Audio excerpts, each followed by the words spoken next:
Good evening, everyone. Thank you all so much for coming out to this wonderful forum for us to gather together and talk about immigration policy as it pertains to the African community. At this moment, I'm going to introduce our panelists for this evening for us to have a healthy, great dialogue. Please sit back and not only sit back, but as Benga says, begin to think of ways that you can advise the president on what to do as regarding the African immigrant community. Okay.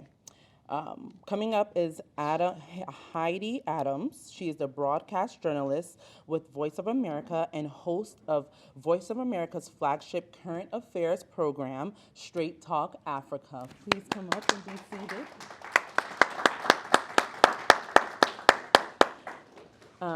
Diane Konate, Policy Director of African Communities Together. Welcome. I'm going to also invite up the Nigerian Center's immigration attorney, Melvin Jared.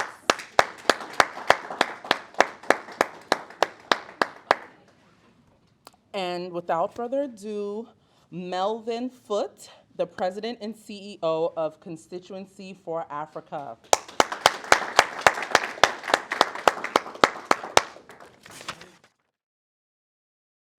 If you can all introduce yourselves and the work that you do and the impact that your work has on the African community or African immigrant community. Heidi Adams, please take the floor. That's why I didn't want to sit here because I have to start. Good evening, everyone. It is very nice to see you all, to meet new panelists. And very nice to see you again, and thank you so much for the invitation.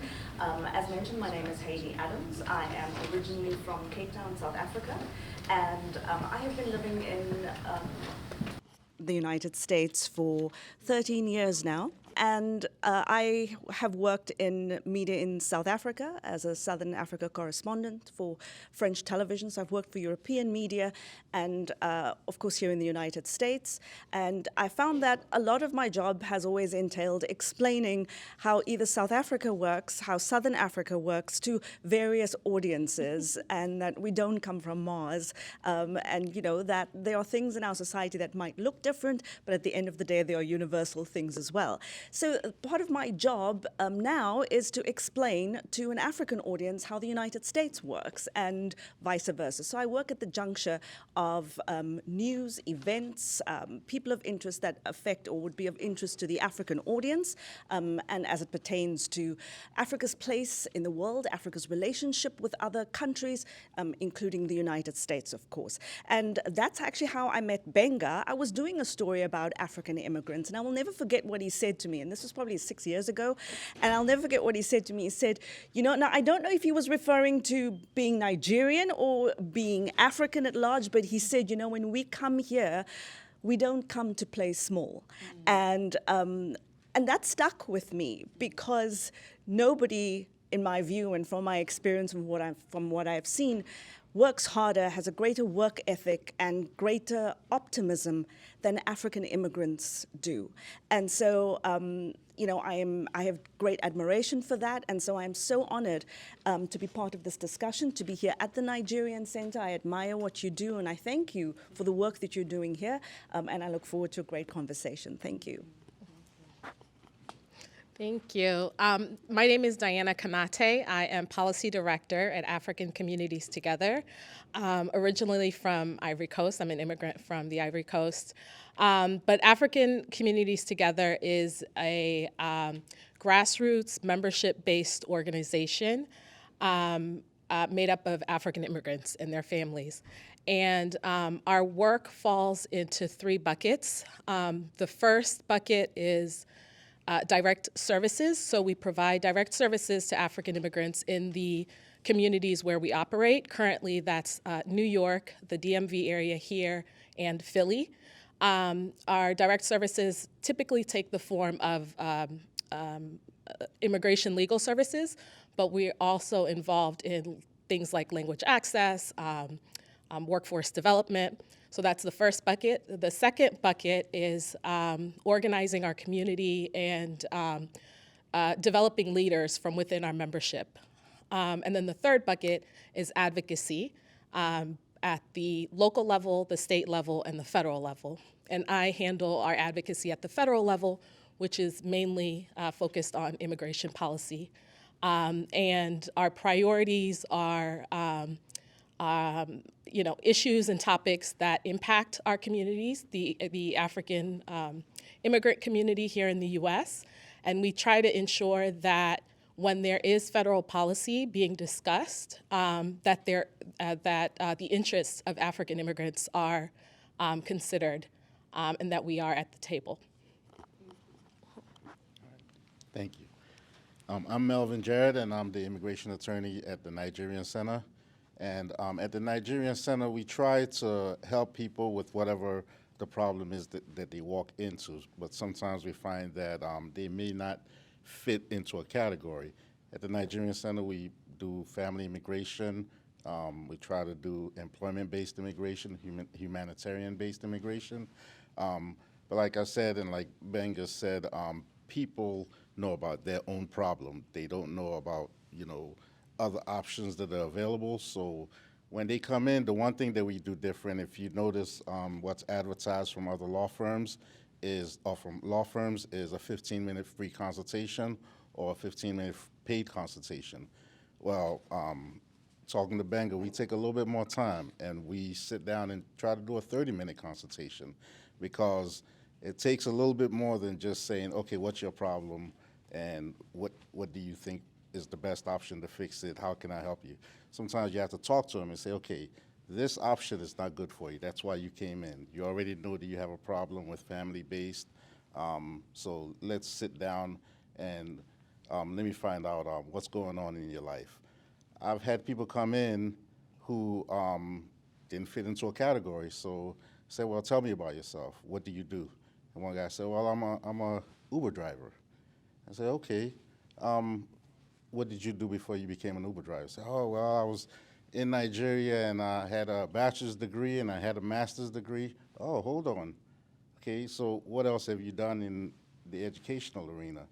Come to find out, there might be another option in employment-based or exceptional ability, where they can use their degrees or the accolades that they've obtained while they were in Nigeria, working, or even since they've been here.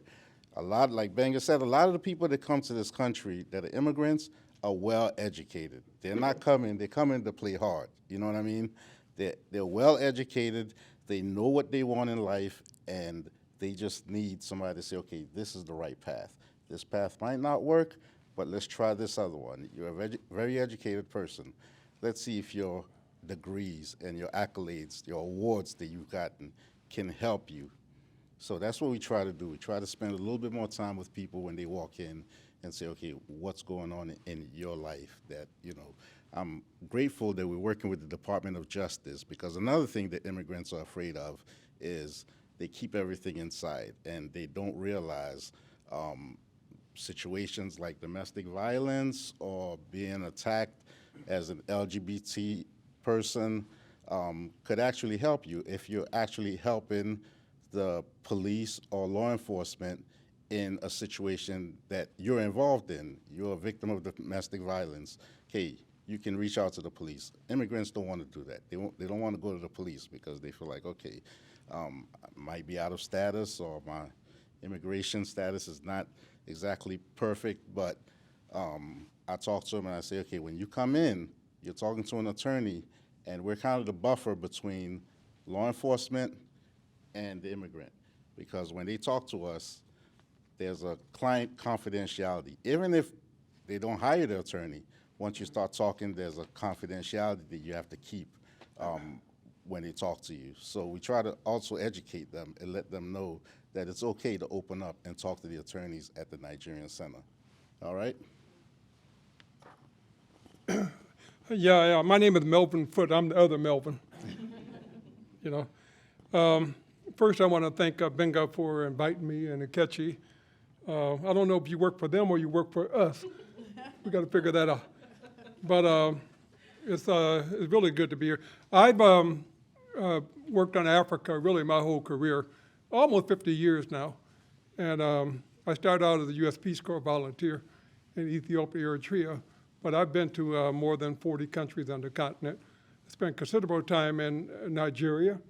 I was one of the last ones to meet Chief Abiola before he died. I was in Nigeria on a mission, and they allowed me to have a conversation with him. He was still incarcerated. The next week, Susan Rice and Tom Pickering came out, and he died. So I always tell people, I did not serve him tea. It wasn't me. But it's always good to have this kind of exchanges. When I think about the tasks that Mbenga laid out, it's monumental, And so I really want to focus in on, maybe what you can do or what we can do. I've been, like I said, I've been in Africa. I lived in Africa 7 years.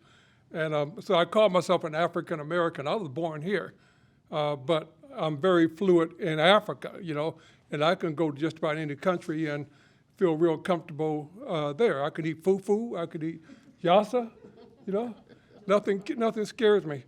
So I'm looking forward to this conversation. I think we got an outstanding panel here.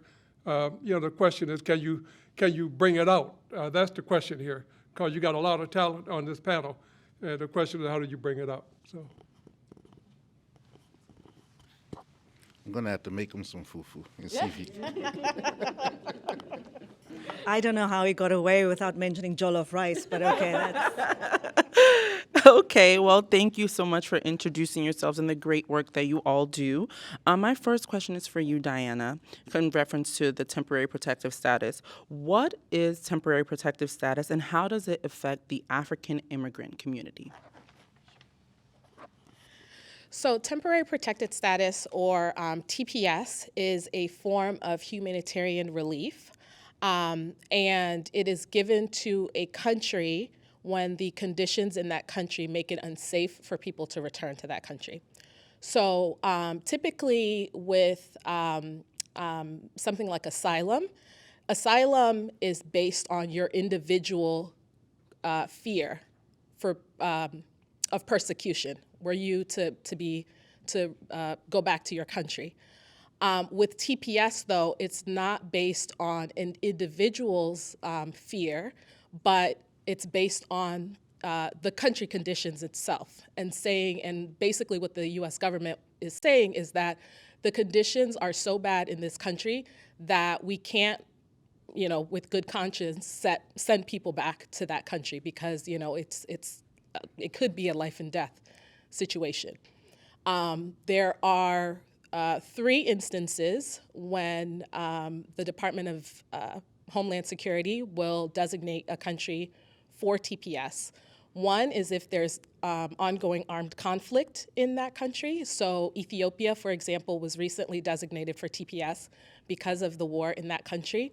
2, if there is a natural disaster in a country. So Haiti in 2010 suffered a massive earthquake that resulted in a lot of devastation, and that was a situation when the country was given TPS. And then the third category is if a country is experiencing extraordinary but temporary conditions. So for example, in 2014, when the Ebola virus outbreak, or when there was an outbreak in West Africa, 3 countries, Guinea, Sierra Leone, and Liberia, were given TPS based on those conditions. So that's essentially what it is. Currently, it's a way for the U.S. government to protect people who are here and who should not be sent back. So it protects people from deportation, people who might not have status currently. It protects them from deportation. It allows them, it allows them to apply for work authorization. And then in some instances, it can allow someone to travel. It's something that is, even though it's temporary, we feel that it's very valuable, particularly to our communities where, sometimes our countries are just not that safe. Currently, there are several African countries that are designated for TPS. So Somalia, Sudan, South Sudan, Cameroon, and Ethiopia. And we have several campaigns for new designations. So essentially, we would like the Biden administration to designate more countries because we feel as though there are more countries that warrant this designation. Mainly right now, the active campaigns are Mauritania, Mali, and the DRC. And Nigeria, TBD coming up tomorrow. But yeah, so that's basically what TPS is.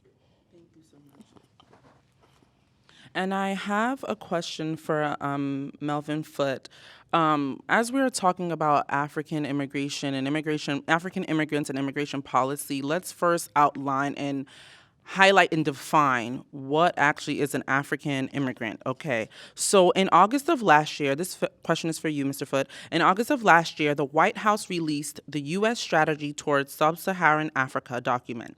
And in this document, African diaspora is defined as African diasporas, African Americans, descendants of formerly enslaved Africans, and nearly 2 million African immigrants who maintain a close familial, social, and economic connection to the continent. We believe you and CFA have a role to play in this definition. What are your thoughts on this definition? That's question one. And how does this new definition impact our community? Okay. First, let me say, I used to work for an organization called AfriCare. And AfriCare put in like $1 billion. African Americans working on Africa. They were about 2 blocks away from here. And I remember when this library was being built. This neighborhood was rough. But look at it today, completely transformed. Where are the people who used to live here? Out. So when we talk about immigration, it's not just about there and here. It's even here. For those of us who are African American, we feel like immigrants in this country. I want to say that. Let me also say that, my philosophy on a lot of this stuff is don't agonize, organize, And I think African people spend too much time agonizing, complaining about what is this, what is that. And the reality is that you have got to get organized if you want to have impact. Now, I've been working, I've been an advocate for Africa for more than 40 years. And I can say in that 40 years now, we're seeing all kinds of things that we've had impact. Now, you talk about having access to the president. I can't walk right into the White House, but I tell you what, I can get a message to him within 24 hours if I have to, And so how do you do it? A lot of it has to do with the relationship with people. He has a whole team around him. And you don't need to know everybody. You don't need to know the president, but you need to know his chief of staff. You need to know the people in the National Security Council. You need to know the people in the State Department. You need to know USAID. And you need to know other people who have access to them. We call it influence peddling. Some people call it lobbying, and they consider lobbying a bad word. I'm a lobbyist. Outside of my work with CFA, which is a nonprofit, I also have an organization that actually influences U.S. policy. Now, the South Sudanese are calling me right now. They want me to come and come to Juba to talk to them about their problem and, straighten South Sudan up. How do you do this? But you come up with a strategy. Everything evolves around strategy. And, and it takes a long time to get the strategy in place. Africans, by and large, approach it piecemeal. Nigerians come today, Ethiopians come tomorrow, Here come the Mauritanians coming. Here come the Malians coming. But they don't come together. They come individually. Even with the U.S.-Africa Summit that took place in November, I want to get into that. All the Africans came on their own airplane. They all flew to Washington on their own airplane. And you know what? They did not meet before coming. They came here one by one. So here come Gambia talking about, come to Gambia. Gambia is about as big as Washington. Here come Burundi. Come to Burundi. And so if Africans would have came here saying, Mr. Biden, we want 4 things from the United States.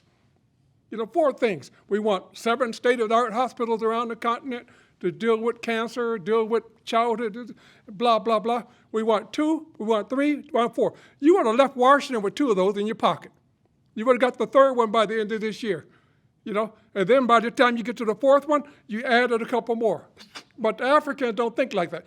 And the Africans didn't even call the diaspora. We're supposed to be the sixth region. They're mad at me because of some other foolishness that they did. So you think they would have called the diaspora and said, hey, what can we ask for? No. So they came here misinformed, totally misinformed. Now, the summit itself, I influenced the summit. If you look at a lot of things that happened in the summit, the focus on diaspora day, that was totally me. You know, you focus on small businesses, that came from us. We actually wrote a paper. We started 2 years ago, and Nkechi was part of that. And we actually brought in about 40 key stakeholders from the diaspora and really drilled down on trade, healthcare, education, and other policy issues. And we crafted a paper, and we spent that 2 years sharing that paper with top-level U.S. government officials. And Dana Banks from the National Security Council, Melvin Foote, the Assistant Secretary for Africa. We had direct meetings with them, and they had read the paper, and sure enough, when you see the final policy paper that Tony Blinken presented, the Biden-Harris paper, hell, they should have gave us credit for that, you know? Because 75% of it came from us, from the diaspora. And so I say that in the sense that only way we're able to do, we're a small organization, always have been small. We don't get resources because there are people who don't want us to educate Americans about Africa. You know, you think they're mad about the schools now don't want to teach about black history?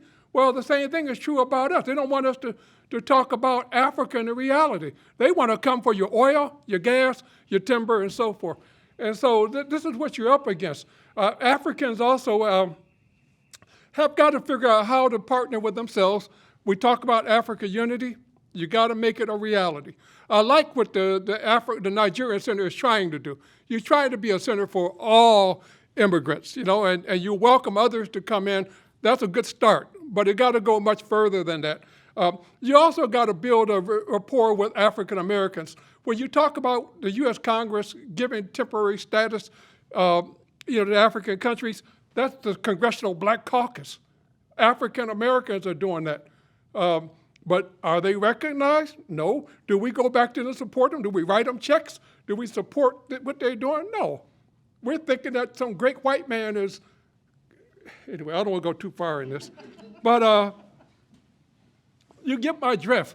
We got to build a partnership. If we don't build the partnership among us, everything we're talking about here is null and void.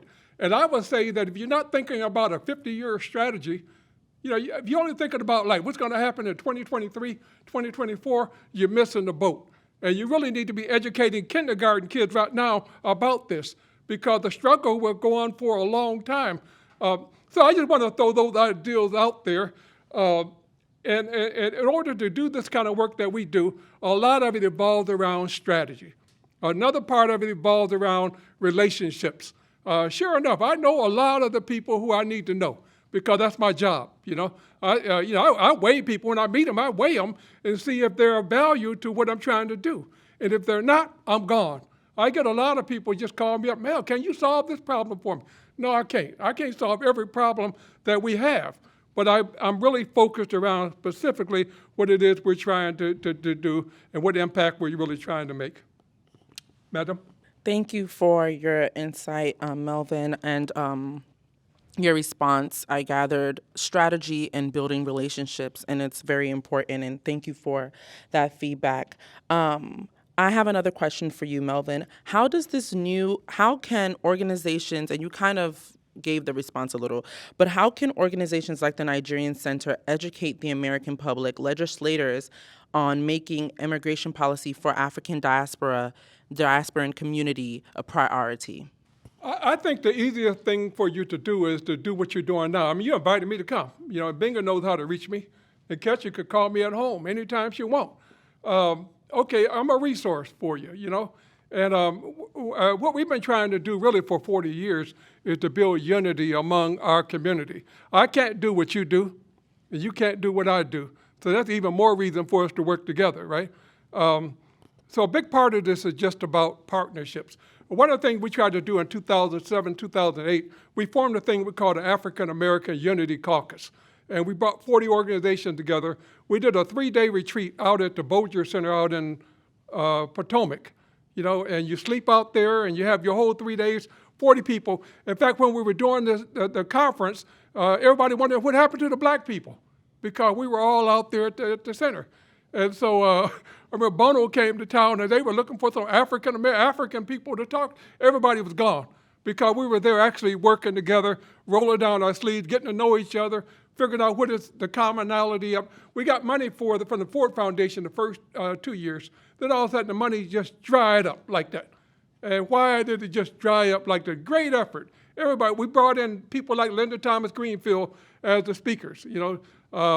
The top people in the U.S. government were the speakers, and a chance to really engage them, ask questions, and really talk about the policy structure. So we got to figure out how we're going to fund our effort. That's a big part of this. The second part of it is how do we go about organizing? A lot of stuff is not about these forums. You're much better served if you can do sort of a retreat where you actually put people, roll up your sleeve, don't wear a necktie, come any way you want to come, so we can really roll down the sleeve and really work this thing out. You got to think about gender balance. You got to think about the next generation leadership. You got to have them in the room. You got to think about geography. In order to get something in America, you got to actually organize to do it.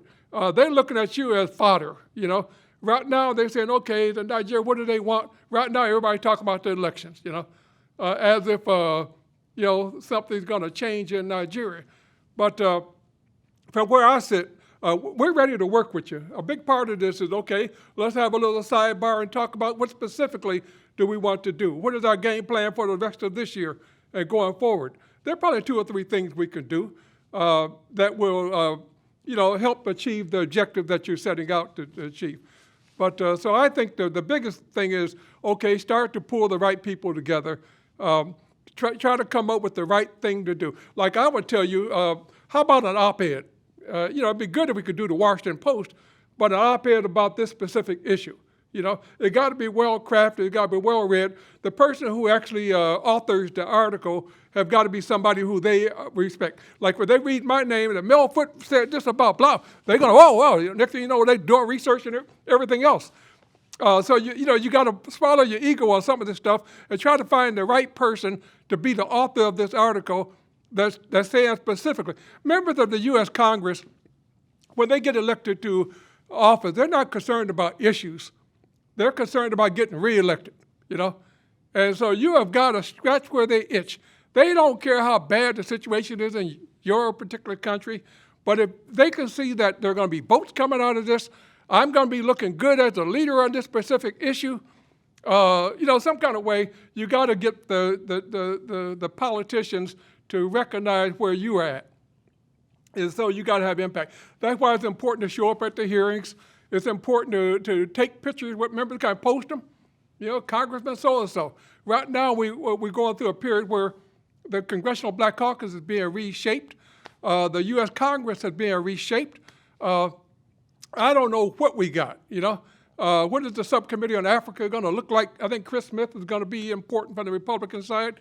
The Senate side seems to be holding pretty well. But we had Karen Bass as our point person on Africa. Karen is now the mayor of Los Angeles, So who is our point person? I don't know right now. But that's what I'm spending a lot of time trying to figure out. What is our strategy for dealing with this Congress going forward? You got to be bipartisan.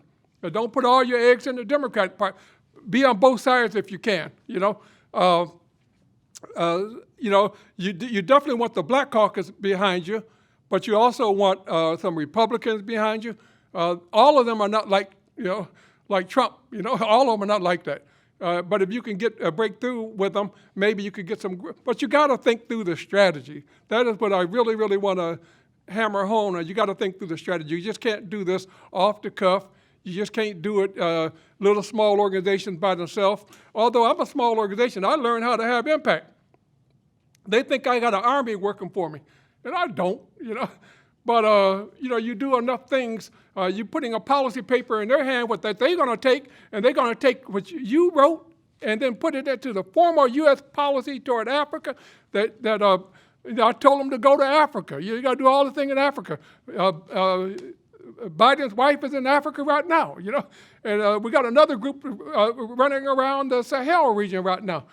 President Biden is going to go, and Kamala Harris is going to go in the next month or two. You got to. They did say they're going to launch a diaspora committee that's going to advise Biden on Africa, and that came from us too. You guys should you should be applauding me, really. But it's going to be 12 people on this advisory committee. Now, the U.S. government has done this before. They did it with the National Summit on Africa, and it was a total fiasco. They ended up putting a military guy the head of it, Mac DeShazer. Now, first thing people say, oh, the CIA, how are you going to put a military guy head of the diaspora? So we don't know what they're going to do yet, but I'm already sending them signals, don't do it, If they had any sense, they would say, okay, Mel, here's a couple $1 million, go for it. Let us know what you do with it. That's all they need to do. Don't tell us what to do, who to organize, but they're not going to do that. They're going to try to have a heavy hand so that this committee will say exactly what they want them to say, And if you're the kind of black person who say what they want them to say, you might get on that committee. Now, I don't think that everybody telling me, Mel, if you're not on that committee, we're going to storm the State Department. I don't know. But so my point is you're going to have to figure out a way to lobby for what you want. If you want something, you got to lobby for it. You got to fight for it. You got to organize yourself in a way that you can actually get the results that you're seeking. Heidi, this question is for you. So from a media perspective, how can the African diaspora community take ownership of our story? Thank you very much. I've spoken to many people through my work who are in the diaspora, and I think our stories are so diverse because we come from different walks of life, we come from different countries. One African country can have hundreds of cultures and languages in it. So I think looking at people individually and telling our stories as individuals. And I think sometimes, yes, as Melvin was talking about organizing and coalescing, but from a media perspective, I think the only way to humanize our stories is not to present ourselves often as a statistic, but to present ourselves as human beings. And, when you tell your story, always make sure, I think, especially if you're talking to the media, and I know Benga does a lot of work around this, is tell our stories of the African diaspora in a way that speaks to the head and to the heart. And when you speak to the head, that is the truth. That's where facts come in. That's where realities that people face on a daily basis. That's speaking to the head. But speaking to the heart, that's the humanized side of it, right? The things we feel, and to make people feel your situation and make people feel what people go through every day. And I trust you, no matter what class or background you come from, people in this country, I think there are some levels of humanity that everyone can relate to. Everybody can understand having to overcome something. So I think that is important to make sure that our stories speak to the head and to the heart. And I really wish to see in the United States greater space being created for the African diaspora as part of the story of the making of America and the contributions of the African diaspora, this generation of African diaspora in the building of this country, which was founded, on this principle of immigrants coming here. So unless you're Native American, you are of immigrants in this country. And so I think what to me still is missing is that element of our contributions in the diaspora to America's story.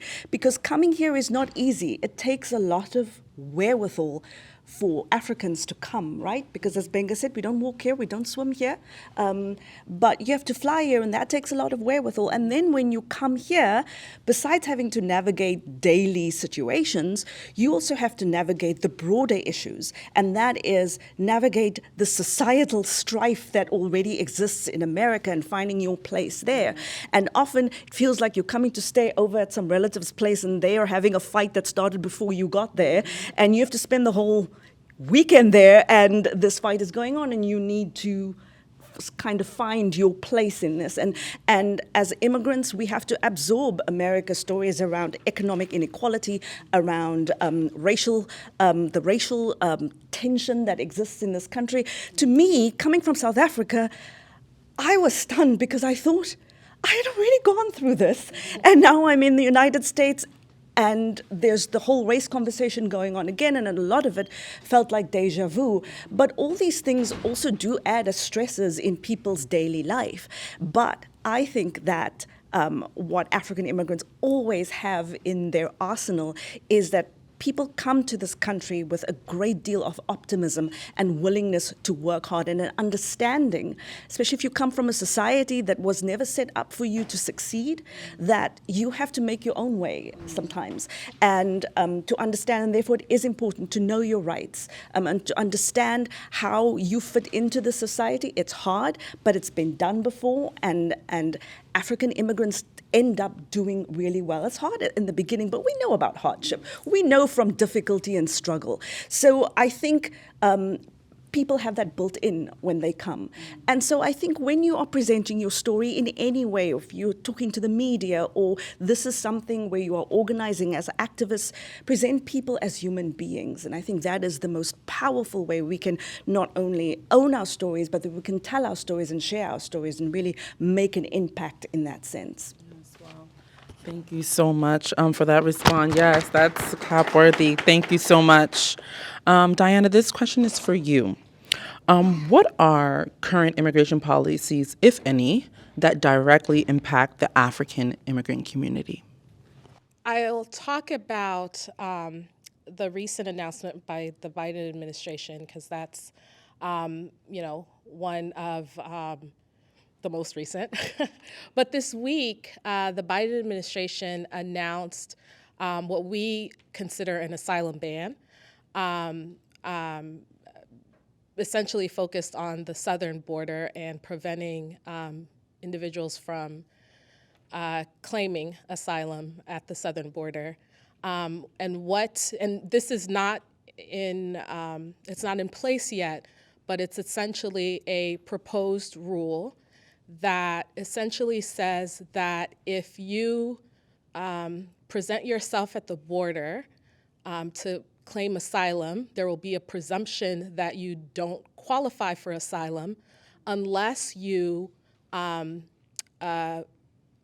applied for asylum in in a country that you passed through to get to the border, or applied for an appointment through an app called the CB1 app.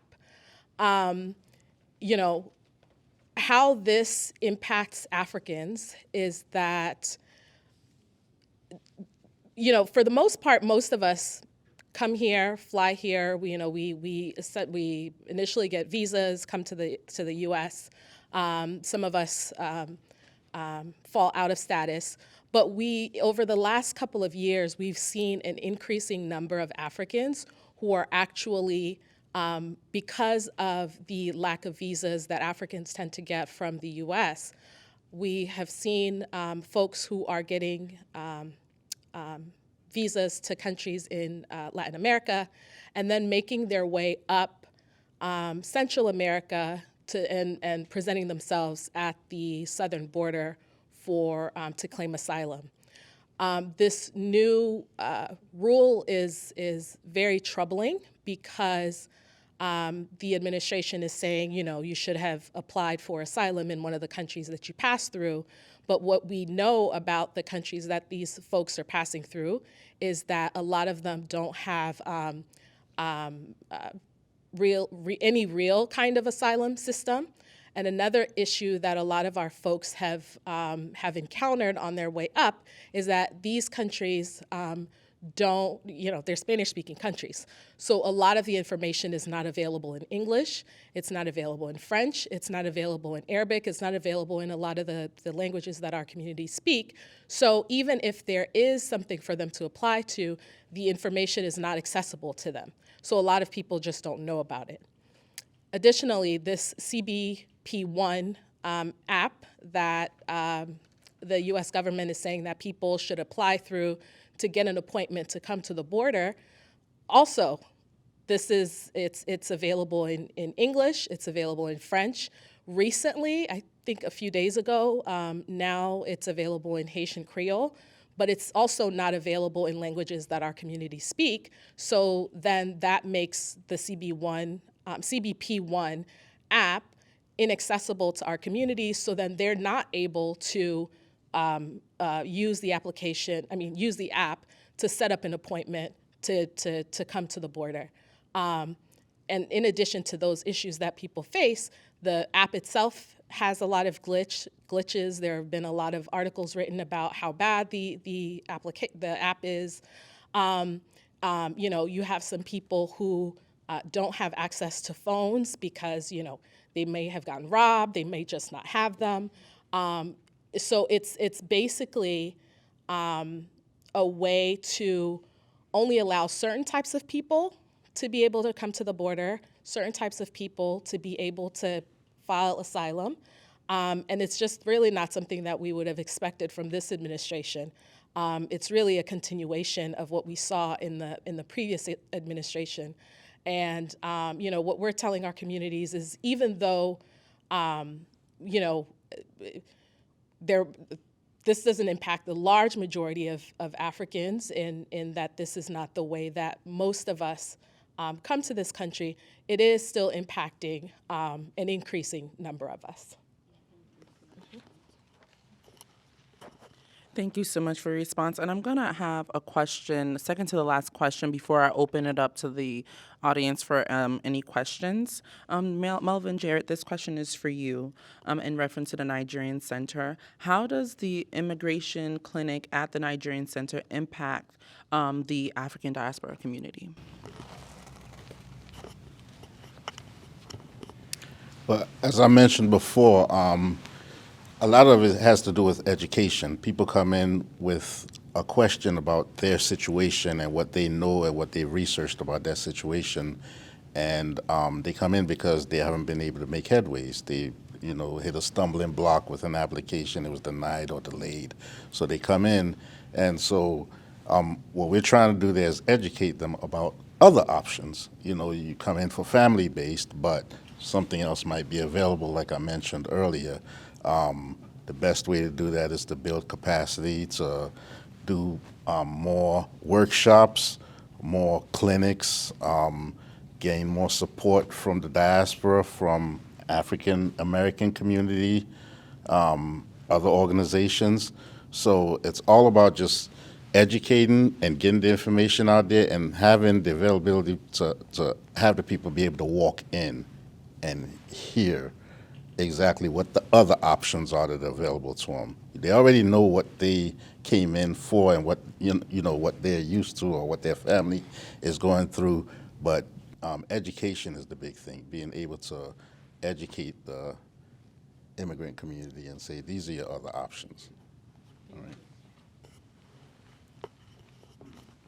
Thank you so much. And this last question is for everyone on the panel. It is a touchy question, but a really good question that we all need to, as we're all coming together to have the discussion, and not only have these discussions, but forge some sort of a start of a solution. Other immigrant communities can come to America, and in less than a year or so, they are flourishing, whether it's they own businesses, they have access to education. However, when it comes to the African community, we come and it is struggle. Irrespective of your education level back at home, you come here and you're kind of almost always starting from square one. So my first question for everyone is, what is it about the system that makes us struggle? Who would like to take that question first? It's a touchy one. Okay. I think that particularly for Africans,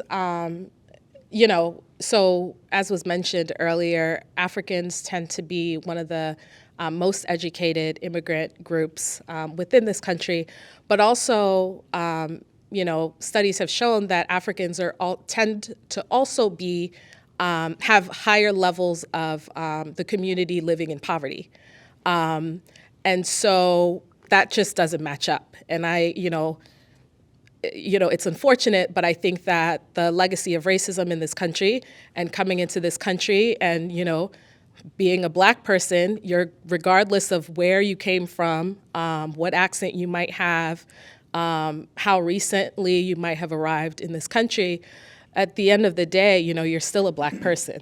And so people are still going to make assumptions about you. We have African immigrants tend to speak English at a higher level than other immigrants who come into this country. But when we speak, we're speaking English, but people are looking at us like we're speaking a whole different language. It makes it hard for us to find employment. I think there's also our education, our degrees are not valued in the way that they should be, which also causes a lot of issues with us here. So you might have somebody who has a master's, who has some kind of professional degree, and then they come here and they're driving Uber because their degree is just not respected.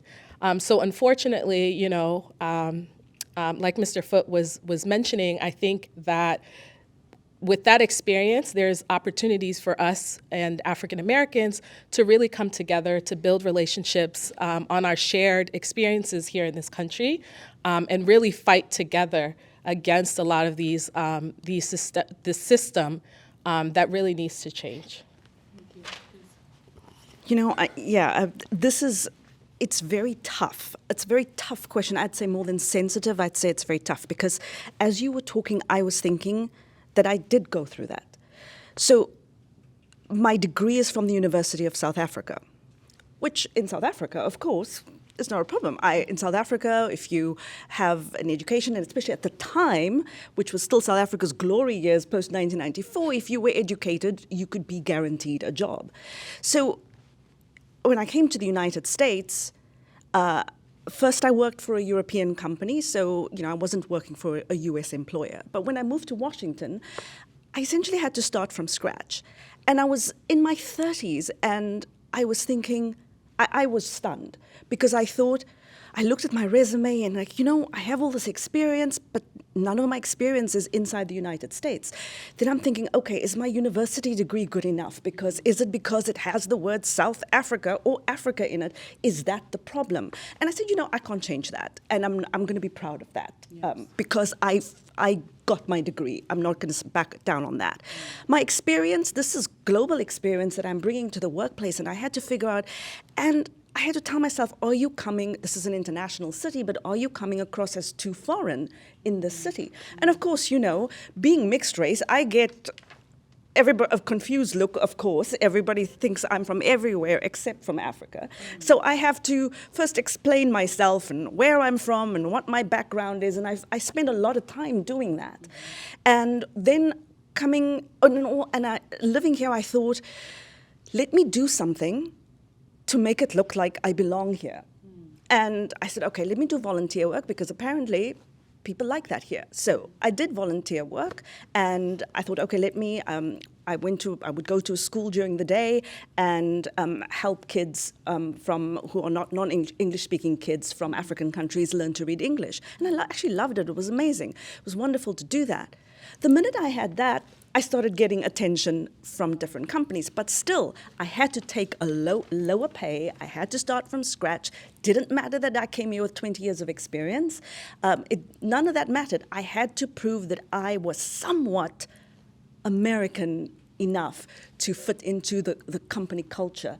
And I needed someone to just see me and to be willing to take a chance on me. I was writing a story about actually a Nigerian-born real estate developer. And I found myself also writing his story about he had someone who took a chance on him. And I thought, we always have to wait for someone to take a chance or a risk on us. And thankfully, someone did take a chance on me, but it was really hard to live in a city that is so expensive to live in and make way less than I did in South Africa. At times I thought I had a better life in South Africa. Wow. Why am I going through this? I just want to go home. But, I stuck it out. But there is something, and I'll say this again, there is a level of resilience.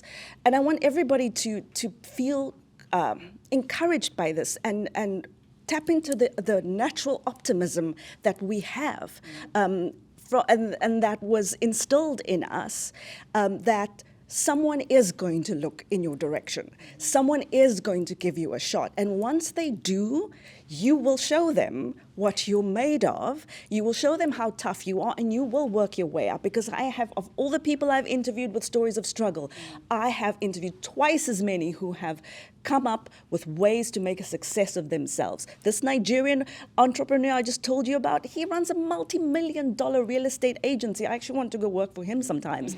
However, but he, you know what he credits it to? He says, it's what my parents taught me. My Nigerian parents taught me the value of hard work and of the value of optimism. And I think that is what we have. We have optimism and we have a hard work ethic. So I would say, even if it's tough in the beginning, it will get better. And by the way, the United States, according to the Migration Policy Institute, since the middle of 2021, has been posting 10 million job openings every month. Coupled with the fact that Africans, we are the future. There will be more people from Africa in the future, and there is opportunity in this country. It might not always be evident in the beginning, and it might not be easy in the beginning, but you will get there because we know from overcoming and we know from getting there. So that's my encouragement that I want to leave with you. Tap into that African optimism that we have, and I wish you good luck. Yeah, let me take a little bite of that apple, too. When I think about African immigrants, you think you got it bad? Try being an African American, just try being an African American if you think it's bad on you. Now, the policy is driven by race, When I look at Ukraine, for instance, we had all these Ukrainians flooding into the country, welcome, and here's a job for you, here's a school for you, here's housing for you, here's food for you. Why? Because they're white. That's the reality. So I think I would just say that unity is our only strategy. And what we've been able to achieve here is because we've gotten unified to force some change in our society. I don't think it's going to get any better. Now, Africans have been told bad things about African Americans. They call us a kata. Y'all didn't think I knew that, right? I told you I know a lot about Africa. They call us a kata. These black Americans are blah, blah, blah, blah, blah. And what did they tell us about you? They told us that you're running around naked in the jungle, eating cannibals. When I first went to Africa in 1973, I told my father, I'm going to Africa in the Peace Corps. He said, boy, you're going to get eaten by a lion. And really, I was thinking to myself, I don't know. I thought for sure that the first person I would encounter when we landed at Addis Ababa Airport was Tarzan. I was sure that Tarzan would be the first person. In other words, what they've told us about you and what they tell us about you, think about that, and it hasn't changed very much since. They told the Africans when they come here, where do you live? Way out in Gaithersburg and way out in, they work in Washington. They live 2 hours outside of Washington to get here. Why don't they live here in Shaw? Why don't they live in Southwest? And so a lot of this is pitted against each other. They put a lot of Nigerians, a lot of Africans into the administration. You go to see all kinds of Nigerian names in the administration. Why? Because they have trained them. I spoke out at Kansas State a couple of years ago. Kansas State is way out in Manhattan, Kansas, and the Africa Club invited me out there. So I met all these Africans, PhD students, master's degrees, brilliant Africans, and we had a good conversation.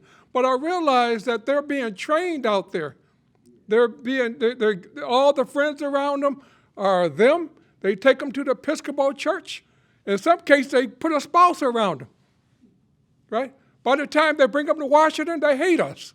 They hate us. And so how are we going to change this? I don't know.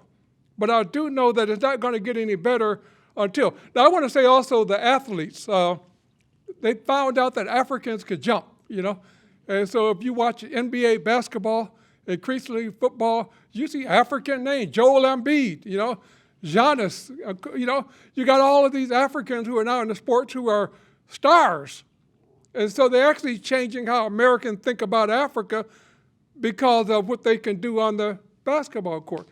But I guess what I'm suggesting to you, this is much deeper than you might imagine.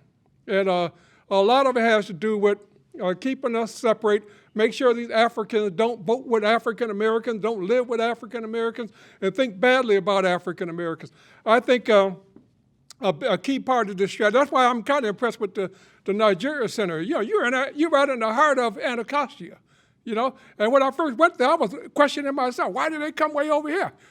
You know, but I think it's a strategic move, you know, and I think it's a good move, honestly. But we need much more of this interaction if we ever going to try to find a way to influence U.S. policies toward Africa, including U.S. immigration policy.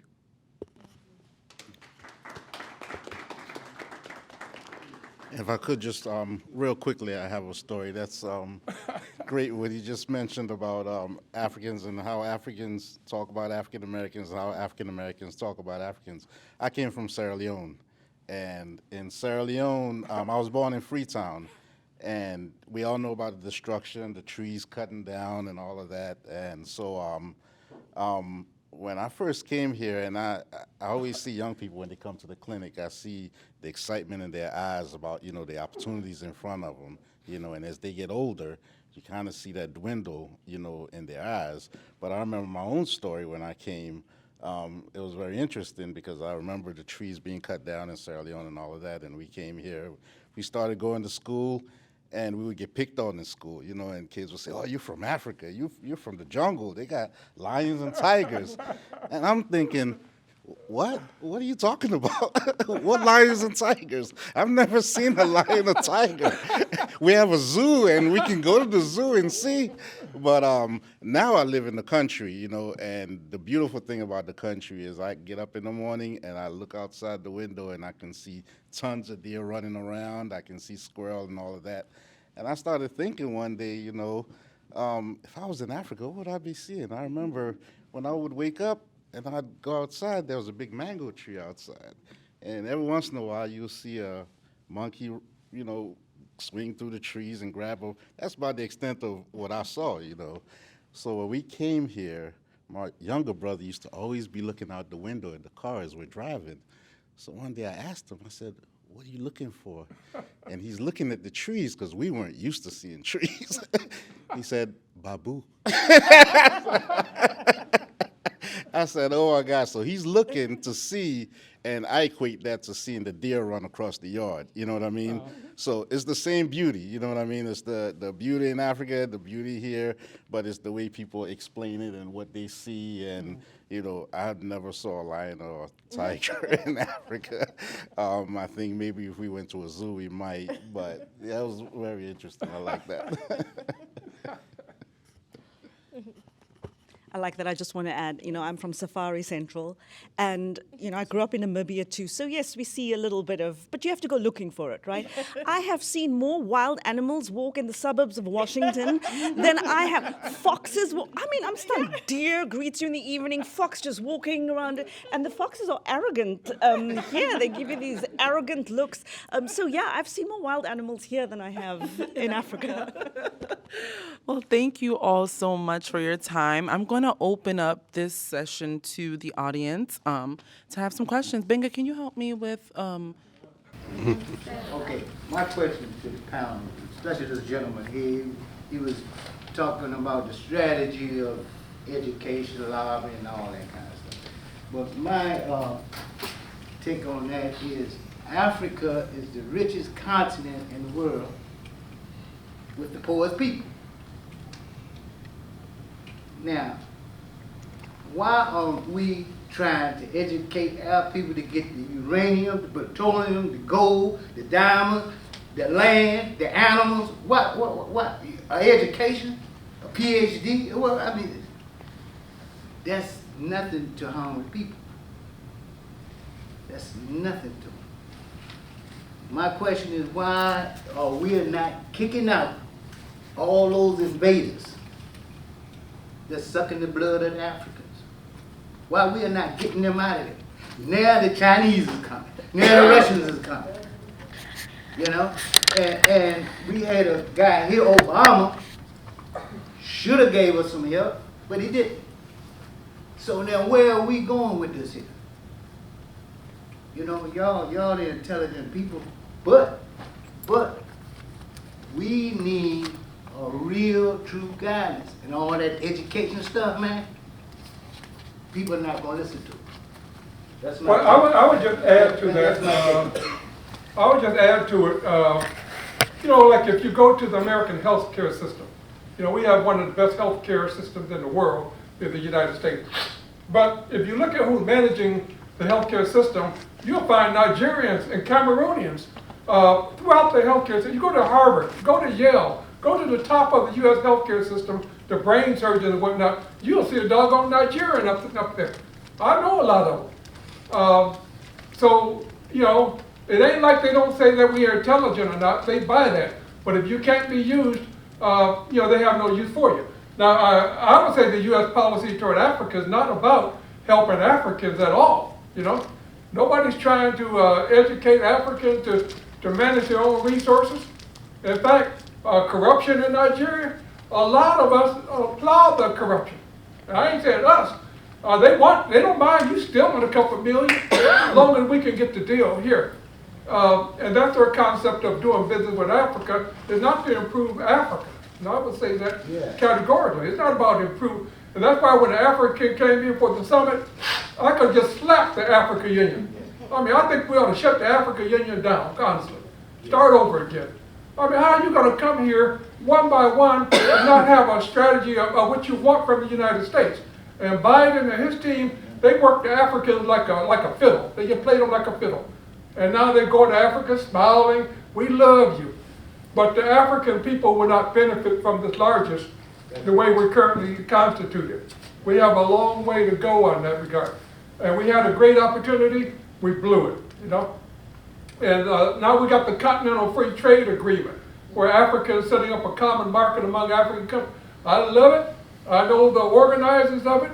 I'm involved in it. It's a good strategy, but I guarantee you it would be sabotaged if it started to work, you know. So I mean, your point is well taken. We're not trying to save Africans with this effort. In fact, a lot of people want Africans to disappear. They want some kind of disease like Ebola, like COVID. Find some way to take African people out. They would just love that. And that way they could come in with their caterpillars and get the minerals and stuff without any opposition. I know I'm going to have a problem when I leave here because they don't like what I'm saying, but that's the truth. Thank you, sir. Sorry, I just quickly want to add something. I know the question wasn't posed to me, but I just want to add something here too about our responsibility on the continent as well. My biggest worry and concern is that we talk about educating young Africans. We tell young Africans go to school and get an education, and then when they do, they have to sit on the sidewalk with their diplomas in hand. They did their part, but there's no economy for them in which they can participate and build a life for themselves. And I think we have a saying in South Africa, sweep in front of your own door first too. Because our leaders in Africa are not innocent in this and powerless and without agency. I think they too need to do right by the future of Africa at home and have that inform their problems at home and putting the interests of people first in their engagement with the rest of the world. And I think once we can do that, and our responsibility of our leaders to make sure that we are not bleeding the best of our countries, that we are not bleeding the doctors, lawyers, the engineers, the creatives, the innovators, because I worry for the future of our continent when we have unemployment rates. And people are telling me in South Africa, the unemployment rate among youth, and we're not even talking about this, is upwards of 60%. That scares me to death, because we will not have secure societies. And what kind of future are we ever hoping of having as a continent if we are not creating a future and we don't think enough of our children. Our children, there is no reason with all the wealth we have in Africa that a single child should be sitting and learning under a tree. I've always said, you know, I come from South Africa, has a lot of money. Like right now we can't keep the lights on, but South Africa has a lot of money, enough to solve its own problems, or at least make an effort to start. My biggest worry is just that we are churning out a generation of young people who are either looking to leave and there's nothing left, or we are looking at a generation that is at home helpless, hopeless, and vulnerable to jihadists, or jumping on a boat, risking their lives to go and look for a future in Europe. And so I think too, there is a responsibility on our African leaders that no matter where they go, that they need to put the interests of their people first, whether they are dealing with the United States, whether they are dealing with, because there's a lot of talk at all this diplomatic level, but in terms of people's everyday lives, governments have to deliver, and there has to be some pressure from civil society, from the international community, from everywhere, that we do right by our young people. That is the future of the continent. And so I think the education also begins at home. Yes. And I'd like to echo what you just said and add a little bit to it. Africa is still the richest continent, still has the most educated people, in my opinion. And I think it's a mindset. I think you just have to change the mindset. Everybody says, help Africa. No, we don't need to help Africa. Africa needs to help Africa. Stay out, like he said, don't come in and get our plutonium. We're gonna need somebody teaching us how to build factories and build machinery. We can do it ourselves. You understand? So it's a mindset. We have to take ownership first and say, okay, I don't need your help. We can still work together with fair trade agreements. You know, like the one thing that I like about Biden is that when he deals with people, you ever notice how close he gets to people? He's right there. He wants to smell you. He wants to know who he's dealing with, right? So don't deal with me like I'm across the ocean. Deal with me like I'm Canada, right next to you. You treat Canada better than the people across the ocean. Okay, let's take ownership of our continent, and everybody else will start to respect us. Yeah. Thank you. I'm so sorry, she raised her hand first. The first Yeah, one. thank you. My question is for Diana or anybody else. So I work with torture survivors from Africa, people who were tortured because they stood up for freedom and democracy, because they were part of an opposition political party, LGBT community. And these are a different group of migrants that have been totally ignored by USCIS, by the US government, and also by immigrant advocacy groups because they entered the country legally with visas. And they are waiting 7, 8, 9 years. They cannot get an asylum interview, and nobody cares about them. But they do care about the migrants crossing the border. So my question is, Diana, is this something that you think your organization would be interested in meeting them and learning about them and why they've been so ignored, despite the fact that they are the kind of people who are supposed to be getting interviewed because they were persecuted because of their political opinion, their particular social status, and no one cares about them? Is that something you think you might be interested in? Well, I will say we are a small nonprofit. So we do have folks who come. So a large percentage of our membership are asylum seekers. And so having the conversation kind of focused on the southern border puts it in the minds of most Americans that asylum is just people on the border. But it's not. Most people who are applying for asylum are, it's not that they're at the border, they're in the country going through the process. And like you said, it takes many, many years to get through that process. So, it is an issue that we work on.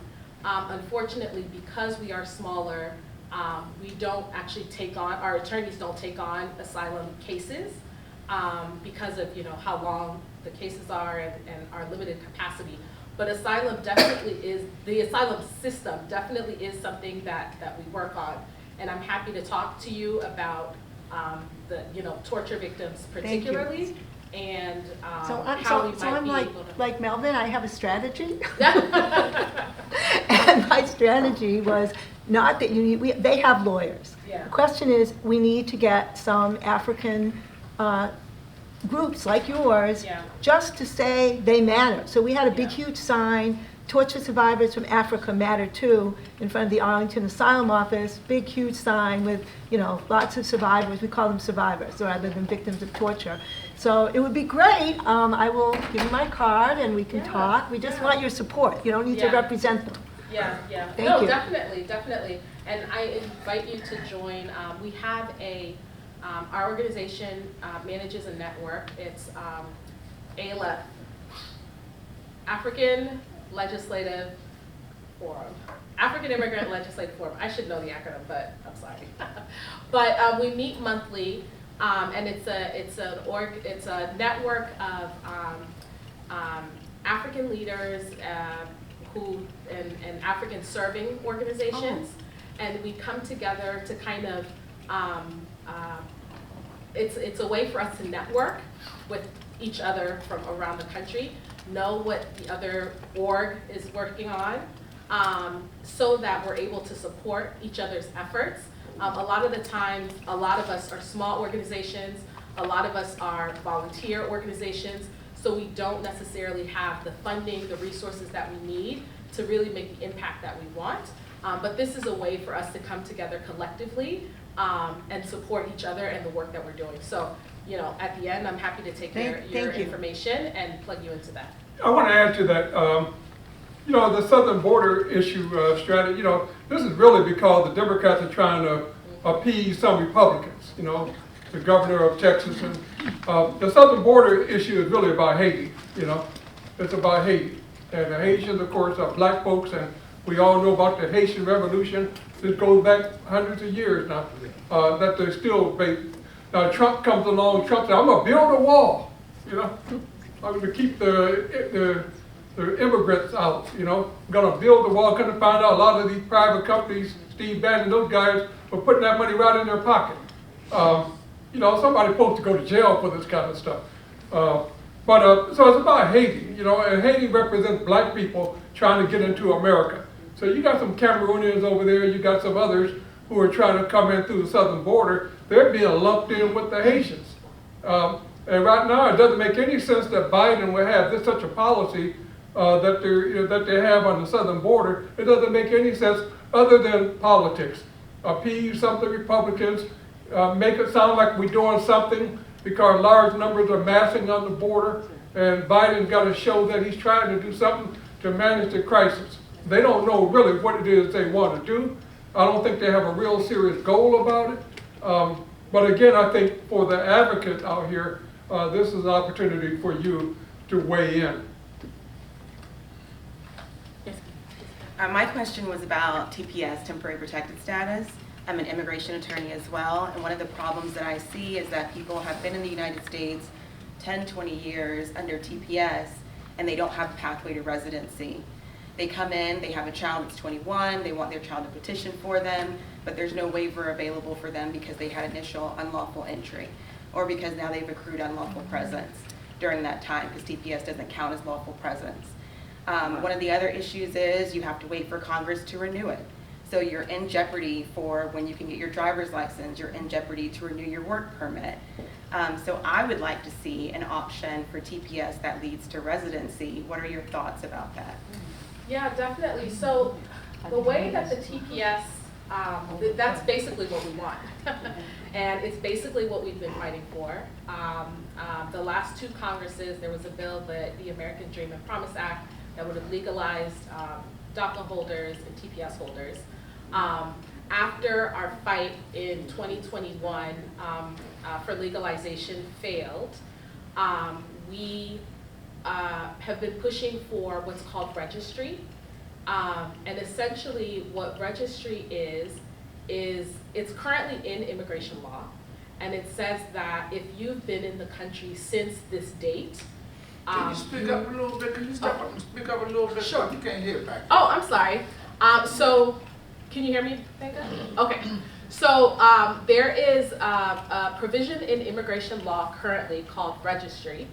And what registry is, it says that if you've been in the country prior to this date, you can get a green card. It came into law in the 20s, 1924, I think. The last time it was updated was in the 80s. And so the current law says if you've been in the US, if you were in the US before like 1972, you get a green card. But now, you know, most of the people who are here undocumented, including TPS holders who are, you know, have temporary status, have come after that 1972 date. So what we are pushing Congress to do is to move that date up so that it says if you've been in this country since like 2010, 2015, what we actually want it to be is a rolling registry. So it says if you've been in this country for 7 years, you get a green card. So that every year, new people get an opportunity to get a green card. Because there's really no reason why people should be in this country. And with TPS, you know, sometimes we hope that war in our countries will end soon, but a lot of the times it takes a long time. So you're in this country, you have children here, you build your life here, you build a business here, you buy a home here on temporary status. You know, that's an 18-month status. Every 18 months you have to reapply. You have to reapply for your work authorization, you know, your travel documents if you want travel documents, the actual status. Why not allow people who have built lives here, who are contributing to the US economy, who are contributing to US life and society, get their status? And so that's what we're pushing for. We have Republicans in the House that have said that they will not be moving forward with any, as they call, amnesty. So, you know, we have a tough fight ahead of us, but I mean, what our organization feels is that what we need is to organize. Nothing is gonna be handed to us. So what we try to do is educate our communities about what's happening, what the options are on the Hill. We try to educate and show people how to lobby, how to, you know, build relationships with your member of Congress, so that these are the things that you can constantly be reminding them of and be pushing for and pushing to pushing to move forward. So unfortunately, there are bills that would legalize just TPS holders, and then there are bills that would legalize the undocumented population. But, you know, given the makeup of Congress right now, it's not going anywhere.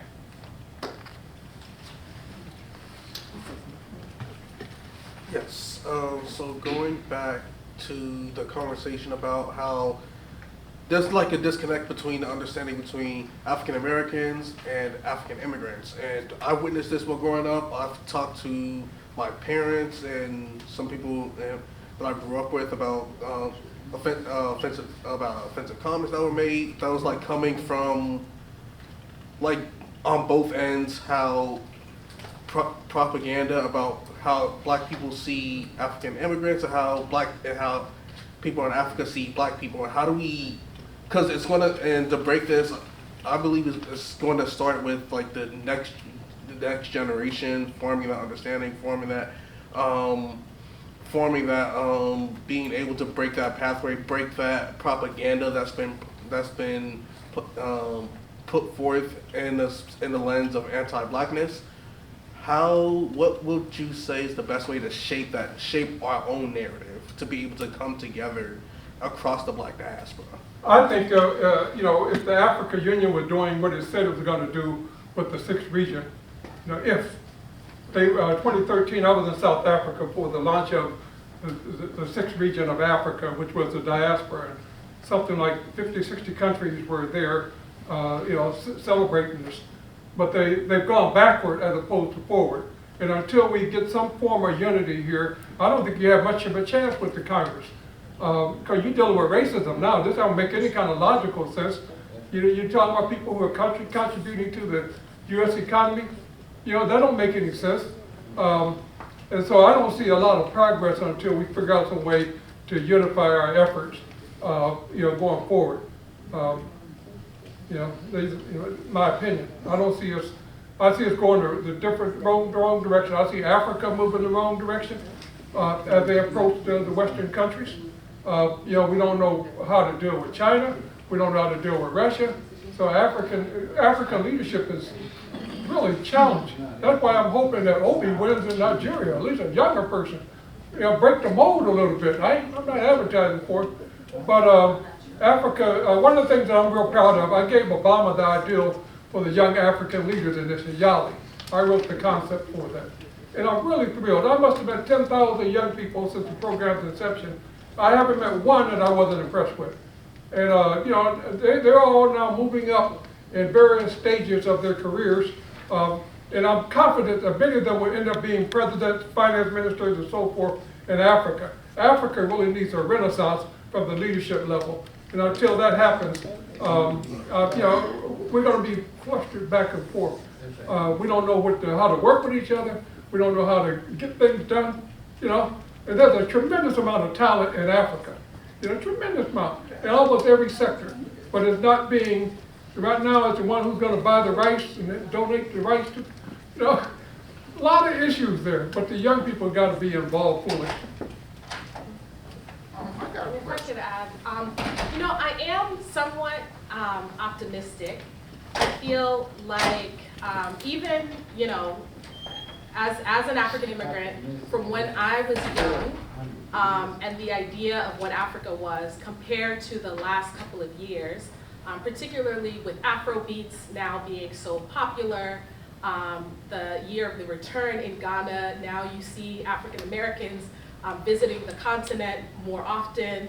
I think that in my mind as an advocate, and I always, what helps me sleep at night is that I feel like I'm moving the ball forward. I might not see the end, but all I can do is do my part and move the ball forward.